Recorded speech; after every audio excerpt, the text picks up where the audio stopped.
الرحمن الرحيم لو أنزلنا هذا القرآن على جبل لرأيته خاشعا متصدعا من خشية الله وتلك الأمثال نضربها للناس لعلهم يتذكرون لو أنزلنا هذا القرآن على جبل لرأيته خاشعا متصدعا من خشية الله وتلك الأمثال نضربها للناس لعلهم يتذكرون وأنزلنا هذا القرآن على جبل لرأيته خاشعا متصدعا من خشية الله وتلك الأمثال نضربها للناس لعلهم يتذكرون بسم الله الرحمن الرحيم وجعلنا من بين أيديهم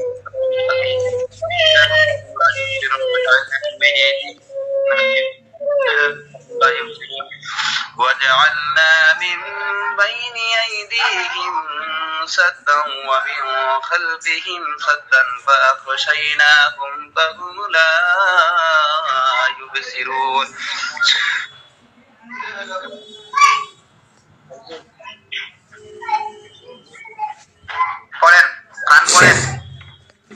अच्छा, पेशेंट को बैठाओ पेशेंट को बैठाइए। बैठाओ, बैठो। चलो अपने चेहरा दिखाओ पेशेंट का, ठंडे दिमाग से। कोई अच्छा है पेशेंट, आप अपना नाम बताइए। कौन है इसके बदन पे आए हैं? नाम बताओ तो, कौन है भाई? कौन है? कैमरा ऊंचा करो। कौन है? नाम बोलो। क्यों इसको पकड़ा? क्यों इसको पकड़ा? बोलना पड़ेगा, कोई तो वजह है। क्यों पकड़ा है उसको? बोलता नहीं है?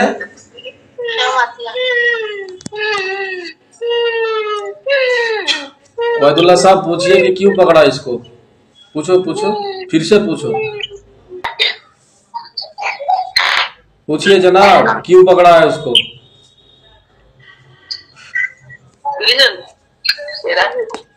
नाम बोलो, क्या नाम है तुम्हारा? क्यों पकड़ा इसको?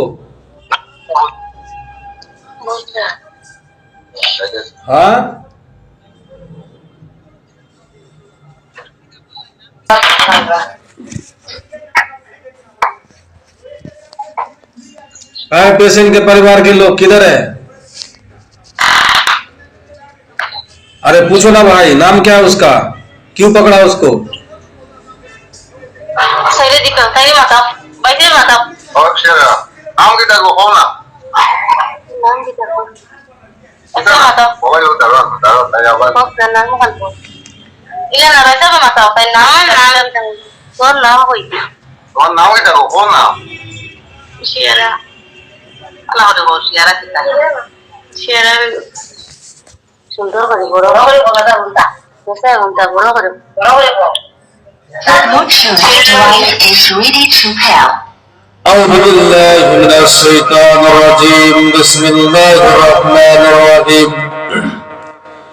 أفحسبتم أنما خلقناكم عبثا وأنكم إلينا لا ترجعون فتعالى الله إله الملك الحق لا إله إلا هو رب العرش الكريم ومن يدع مع الله إلها آخر لا له به فإنما هو شامخ عند ربه إنه لا يفلح الكافرون لا يفلح الكافرون لا يفلح الكافرون لا يفلح الكافرون لا يفلح الكافرون لا يفلح الكافرون لا يفلح الكافرون لا يفلح الكافرون لا يفلح الكافرون وقل ربي اغفر وارحم وانت خير الراحمين بسم الله الرحمن الرحيم।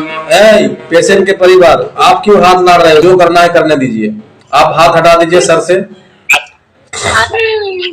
بسم الله الرحمن الرحيم إن الذين فتنوا المؤمنين والمؤمنات ثم لم يتوبوا فلهم عذاب جهنم ولهم عذاب الحريق إن الذين فتنوا المؤمنين والمؤمنات ثم لم يتوبوا فلهم عذاب جهنم ولهم عذاب الحريق بسم الله الرحمن الرحيم إن الذين فتنوا المؤمنين والمؤمنات ثم لم يتوبوا فلهم عذاب جهنم ولهم عذاب الحريق بسم الله الرحمن الرحيم كفاكم ربك يكفيك واكفاة كفافوك وتامين كان من كلاكا تكيب كذا كذا في كباب تجلى موشك بيتا كالخلق لك كفاك ما في كفاك مقاف كرمتا في قوم كالكالا في قوم بالخلق بسم الله الرحمن الرحيم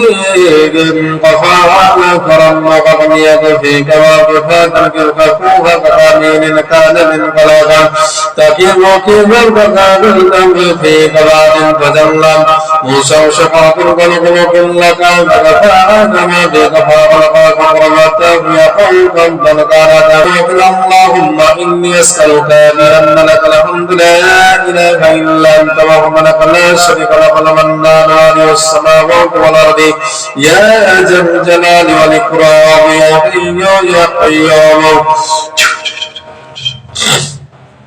अब्दुल्ला साहब पेशेंट से बात करो आप बिल्कुल ठीक है पेशेंट से बात करो उसको जो भी आमने सामने मिलो पेशेंट को नजदीक बुलाओ अभी पेशेंट बिल्कुल दादी लग गया है उससे बात करो अभी ठीक है अभी दादी छुटाइए जिन्नात नहीं है पानी वानी छिटाइए और पेशेंट को नजदीक बुलाइए